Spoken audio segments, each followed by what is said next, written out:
My second one is Harris County. And the reason I chose this one is because Harris County has decided that properties that have pipeline easements are no longer tainted.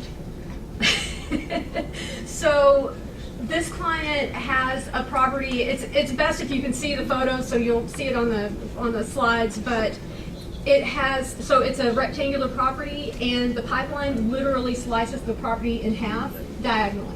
So it runs right through the middle of the property. And you can see the building built at an angle on the back half of the property, and the front half is just a parking lot. And during the hearing, the district had doubled the value of the land, and it sits next to a high-power electrical easement as well, so it's not really a great location.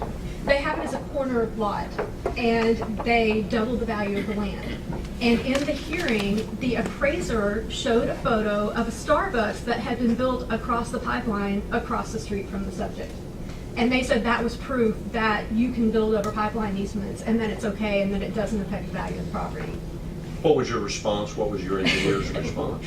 My response was, it's a tainted property. If you have a pipeline easement, you cannot build over it without risking them tearing it down, making you tear it down if it goes into use.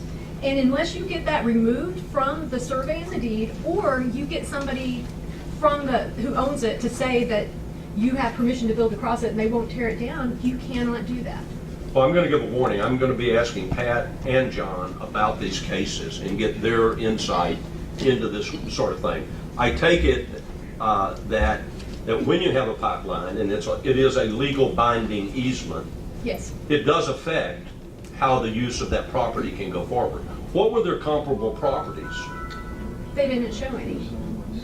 Well, that's not, literally they didn't show any property. All he did was show the Starbucks across the street, and the panel immediately said, oh, well, then we have to go with the new value. Did that go to lawsuit or litigation? We filed litigation, it hasn't gone yet. What year was that, 17 or 18? 2018. 2018.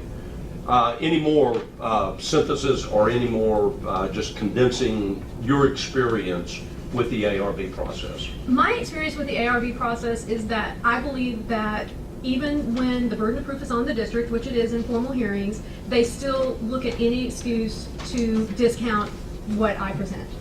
And even when the district doesn't present good evidence, they will still sometimes side with the district if they can find anything in mind to say that it's, and sometimes they don't find anything and they still say, oh, well, I don't know, I think the district has better evidence. And